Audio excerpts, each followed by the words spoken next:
لیکن یہ کہ امام مہدی کی حکومت قائم کرنے کے لیے کون لوگ آئیں گے؟ عرب جو ہیں وہ اندر سے کھوکھلے ہو چکے ہیں، عیاشی نے، دولت نے، پیسے نے، دولت، پیسہ، عیاشی، اس کی وجہ سے کھوکھلے ہو چکے ہیں۔ یہاں میں آپ کو دو حدیثیں سنانا چاہتا ہوں۔ سنن ابن ماجہ کی روایت ہے حضرت ابو ہریرہ سے رضی اللہ تعالی عنہ، قال قال رسول اللہ صلی اللہ علیہ وسلم اذا وقعت الملاحم بعث اللہ بعثا من الموالی ہم اکرم العرب فرسا واجودہ سلاحا یوید اللہ بہم الدین، رواہ ابن ماجہ عن ابی ہریرہ رضی اللہ تعالی عنہ۔ جب ملاحم کا دور شروع ہوگا تو اللہ تعالیٰ اٹھائے گا ایک لشکر یا لشکروں پر لشکر موالی میں سے۔ موالی کون ہے؟ عربوں نے جب فتح کیا تھا اس پورے علاقے کو خلافت راشدہ کے دوران، اور پھر وہ لوگ جو ہے، ایک رائے تو یہ تھی کہ انہیں غلام بنایا جائے سارے آبادیوں کو، لیکن یہ کہ حضرت عمر کا اجتہاد تھا، اس کے مطابق جو ان کو غلام نہیں بنایا گیا تو وہ موالی کی حیثیت رکھتے ہیں۔ عربوں میں دم نہیں ہے، موالی میں سے لشکر اٹھیں گے کہ جو در حقیقت حضرت مہدی کی حکومت کو قائم کریں گے۔ دوسری حدیث سنیے، عن عبداللہ ابن الحارث رضی اللہ تعالی عنہ، اور یہ ابن ماجہ کی روایت ہے، قال قال رسول اللہ صلی اللہ علیہ وسلم یخرج الناس من المشرق فیوطئون للمہدی یعنی سلطانہ، لشکر نکلیں گے، لوگ آئیں گے مشرق سے اور وہ حضرت مہدی کی حکومت کو جمائیں گے اور قائم کریں گے۔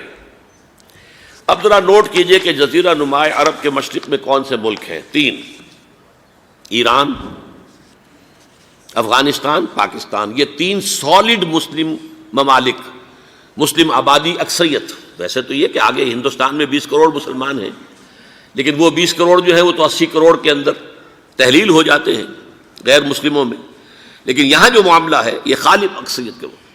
ان میں سے ایران کا معاملہ جہاں تک ہے، نمبر 1 یہ کہ وہ شیعہ عقائد کے حصار میں بند ہے، اس سے ادھر ادھر ہونا اس کے لیے ممکن نہیں۔ حدیث میں یہ بھی آتا کہ اصفہان سے 70,000 یہودی دجال کا ساتھ دیں گے۔ لیکن بہرحال خراسان ایک صوبہ ہے افغانستان کا اس وقت بھی، شمال مشرقی کونے میں، مجھے امید ہے وہاں سے خیر کی، کیونکہ خراسان کا لفظ وہاں پہ شامل ہے، اور حضور کی حدیث میں بعد میں آپ کو سناؤں گا کہ خراسان سے فوجیں چلیں گی جو یروشلم کو دوبارہ حاصل کریں گی، فتح کریں گی۔ جیسے پہلے یروشلم کھویا عربوں نے تھا، دوبارہ حاصل کیا تھا کرد نے، کرد خون صلاح الدین ایوبی رحمۃ اللہ علیہ، ایسے اب پھر عربوں نے کھویا ہے، لیکن لینے والے خراسان سے لشکر آئیں گے۔ یخرج من خراسان رایات سود لا یردھا شیء حتی تنصب بإیلیا، خراسان کے علاقے سے کالے علم لے کر لشکر چلیں گے جن کے رخ کو کوئی موڑ نہیں سکے گا جب تک کہ وہ جا کر یروشلم میں نصب نہ ہو جائے۔ اس کے بعد نام آتا ہے پاکستان کا۔ یہ ہے میری اور آپ کی داستان، اور یہ ہے سبب جس کی وجہ سے کہ میں آپ سے یہ گفتگو کر رہا ہوں۔ اصل میں تو کس لیے؟ محض ایک علمی استفادہ، محض اپنی بات آراء کو ظاہر کرنے کا شوق نہیں، بلکہ یہ کہ اپنی ذمہ داری ہم پہچانیں کہ ہم کس مقام پر کھڑے ہیں۔ دیکھیے، اس پاکستان کے بارے میں یا ہندوستان کے بارے میں علامہ اقبال نے کہا تھا اپنے ترانہ ملی میں، میرے عرب کو آئی ٹھنڈی ہوا جہاں سے، میرا وطن وہی ہے، میرا وطن وہی ہے۔ اور مجھے بتایا گیا کہ سنن ابی داؤد میں یہ روایت موجود ہے کہ حضور نے فرمایا کہ ہندوستان کی طرف سے مجھے ٹھنڈی ہوا آتی، اگرچہ مجھے وہ حدیث ابھی نہیں ملی ہے، لیکن حزب التحریر کا ایک کارڈ مجھے ملا تھا، تو اس میں اس حدیث کا اور اس میں ابو داؤد کا روایت کا حوالہ موجود تھا۔ لیکن میں جو چیز آپ کو بتا چکا ہوں وہ یہ کہ الف ثانی کا پورا تجدیدی کارنامہ اس ہندوستان کی سرزمین میں ہوا۔ مجدد الف ثانی شیخ احمد سرندی، شاہ ولی اللہ دہلوی، سید احمد بریلوی، وہ تو ہمارے پاکستان میں آ کر جو ہے ان کا خون جذب ہوا ارض پاکستان میں۔ پھر شیخ الہند مولانا محمود حسن۔ تحریک خلافت چلی تو صرف ہندوستان میں چلی اور کہیں نہیں چلی۔ آزادی کی تحریک چلی پوری دنیا میں، وہ نیشنلزم کی بنیاد پر چلی، ملے نیشنلزم، عرب نیشنلزم، ترک نیشنلزم۔ ہمارے ہاں چلی تو اسلام کے نام پر، پاکستان کا مطلب کیا؟ لا الہ الا اللہ۔ پھر پاکستان قائم ہوا معجزے کے طور پر، بلکہ نازل ہوا ہے لیلۃ القدر میں، انا انزلناہ فی لیلۃ القدر، جیسے قرآن نازل ہوا لیلۃ القدر میں، یہ پاکستان بھی نازل ہوا لیلۃ القدر میں۔ اس کا برقرار رہنا ابھی تک معجزہ ہے. ہندو یہ سمجھتا تھا، کانگریس سمجھتی تھی کہ جھٹپٹ ختم ہو جائے گا. پھر یہ کہ اس کا قرارداد مقاصد کا پاس ہو جانا، مزید بھی اور اضافی دفعات دستور میں آ جانا، اب کمرشل انٹرسٹ کو ربا قرار دے کر حرام قرار دینا، یہ سارے لینڈ مارکس ہیں کہ جو اشارہ کر رہے ہیں کسی چیز کی طرف، معاملہ کدھر جا رہا ہے. پھر یہ کہ یہ جو 14ویں صدی کے مجدد تھے شیخ الہند، اس کے بعد سے کچھ ایسی شخصیتیں عظیم پیدا ہوئی ہیں ہند میں، جن کو میں سمجھتا ہوں کہ 14ویں صدی کے مجدد اور 15ویں صدی کے مجدد کے درمیان، یہ 15ویں صدی کے مجدد کی راہ کو سیدھا کرنے والے، جیسے کہ حضرت یحییٰ نے کہا تھا میں تو آنے والے کا راستہ سیدھا کر رہا ہوں حضرت عیسیٰ کے لیے، ایسے ہی 15ویں صدی کے لیے امام مہدی کے لیے راستہ صاف کرنے والے سب سے پہلے علامہ اقبال، جنہوں نے اسلام کا تصور دین کی حیثیت سے دوبارہ زندہ کیا ہے، ورنہ اسلام ایک مذہب کی شکل اختیار کر چکا تھا. پھر مولانا مودودی، مولانا ابوالکلام آزاد حکومت الہیہ کے نعرے کے ساتھ میدان میں آئے. یہ اقبال نے جو تصور پیش کیا تھا اس پر عملی جد و جہد کے لیے حزب اللہ قائم ہوئی. نوٹ کر لیجئے 11 برس کا فرق ہے عمر کا علامہ اقبال کے اور ابوالکلام کے. اور 1913 میں جب حزب اللہ قائم کی ہے اس وقت علامہ اقبال کی ملی شاعری اپنے عروج کو پہنچ چکی تھی. پھر یہ کہ علامہ اقبال کے بعد تعمیل جو ہے اس کام کی وہ ابوالکلام نے کی، لیکن روایتی علماء نے کی شدید مخالفت کی وجہ سے وہ بددل ہو کر چھوڑ گئے، کانگریس میں شامل ہو گئے، بساط جو ہے حزب اللہ کی انہوں نے لپیٹ دی. پھر مولانا مودودی آئے، انہوں نے وہ ڈور جو ہے اس کا سرا تھاما، جماعت اسلامی قائم کی حکومت الہیہ ہی کے قیام کے لیے. اگرچہ میرے نزدیک یہ کہ وہ انتخابی اور ایک قومی سیاست کی ایک جماعت بن کر پاکستان میں جو ہے دلدل میں پھنس گئی ہے، اب ہم اس کی کوشش کر رہے ہیں تنظیم اسلامی اور یہ تحریک خلافت جس کے تحت یہ جلسہ ہو رہا ہے. یہ ساری چیزیں وہ ہیں کہ آپ کو سوائے پاکستان کے اور کہیں نہیں ملیں گی پوری دنیا میں. معلوم ہوتا ہے کہ پاکستان کو بہت بڑا رول پلے کرنا ہے اس میں، اور اس کے ساتھ اب جمع کر لیجئے افغانستان کی عمارت افغانستان، اسلامی عمارت افغانستان قائم ہو چکی ہے. یہ پچھلے 20 سالوں میں جو کچھ وہاں ہوتا رہا ہے اس سے پہلے تصور نہیں ہو سکتا تھا.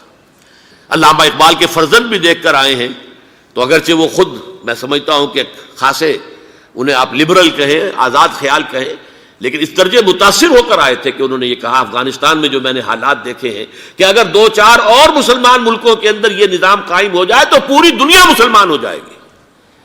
یہ سب کچھ کیسے ہو رہا ہے؟ یہ آنے والے دور کی جھلکیاں ہیں. Coming events are casting their shadows before. یہ سب بتا رہے ہیں کہ پاکستان افغانستان کو مل کر اس میں کوئی عظیم رول پلے کرنا ہے. اور اس کے ضمن میں اب میں علامہ اقبال کے بارے میں آخری بات کہہ رہا ہوں. علامہ اقبال کے بارے میں عام یہ خیال ہے، انہوں نے اپنے خطبات میں مہدی کا اور نزول مسیح کا، حالانکہ میں کل پڑھ رہا تھا مولانا سید احمد اکبر آبادی رحمۃ اللہ علیہ کا ایک مقالہ ان کا کہ علامہ اقبال نے ابن خلدون کے بارے میں یہ کہا ہے کہ مہدی کا اور نزول عیسیٰ کا دونوں کا انہوں نے انکار کیا ہے، حالانکہ ابن خلدون نے نزول عیسیٰ کا انکار نہیں کیا، صرف مہدی کا انکار کیا ہے. بہرحال علامہ اقبال نے خطبات میں انکار کیا ہے.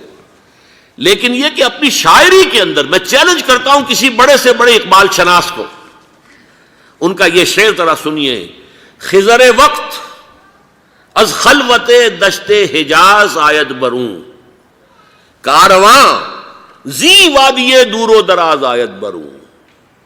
خضر وقت، امام وقت، رہنمائے وقت، قائد وقت، خلوت دشت حجاز، حجاز کی صحرا کی کسی خلوت گزینی سے نکل کر باہر آئیں گے. میں حیران ہوتا ہوں علامہ کے اس فکر پر اور اس مصرے پر.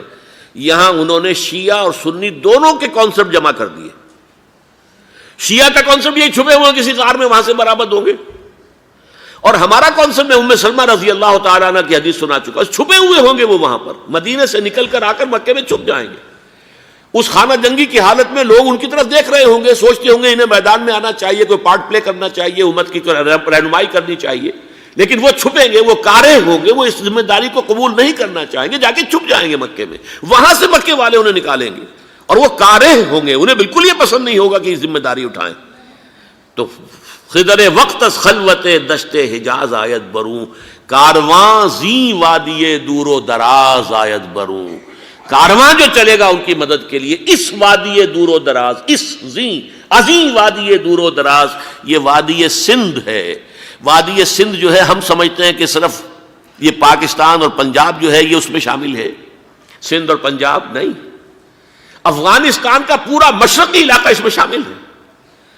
جیسے دریائے جہلم سندھ میں جا رہا ہے، جیسے دریائے گلگت سندھ میں آ کر ملتا ہے، جیسے دریائے چناب اور راوی اور جہلم اور یہ سب جا رہے ہیں اور آ رہے ہیں، اسی طرح دریائے کابل کہاں سے آ رہا ہے، دریائے گومل کہاں سے آ رہا ہے، ٹوچی کہاں سے آ رہا ہے، یہ سارا جو ہے ڈرین جو ہو رہا ہے ایسٹرن جو ہے پارٹ آف افغانستان، یہ سب وادی ہے۔ اس وادی کے یہ دو حصے ہیں، ایک حصہ جو ہے یہ ادھر پاکستان میں ہے اور اسی وادی کا دوسرا حصہ جو ہے وہ افغانستان میں ہے۔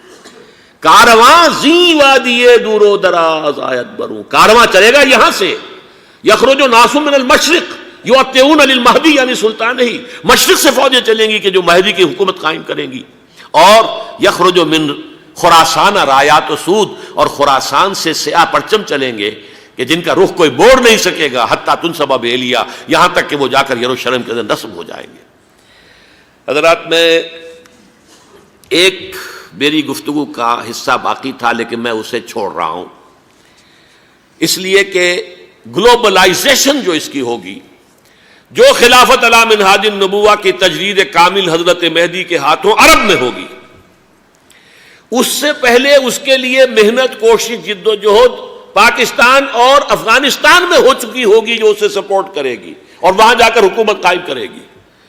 اس کے بعد گلوبلائزیشن کا جو مرحلہ اس کا ہے وہ حضرت مہدی کے ہاتھوں نہیں ہے، وہ حضرت عیسیٰ ابن مریم ان کے نزول کے بعد ہے، جن کے نزول کے بعد دجال کا خاتمہ ہوگا اور یہودیوں کا استیصال ہوگا، مسلمانوں پر بھی بڑی تکالیف عربوں پر آئیں گی، شدائد آئیں گے، لیکن یہ وہ میں حصہ ملتوی رکھتا ہوں کسی دوسری محفل اور کسی دوسری مجلس اور نشست پر۔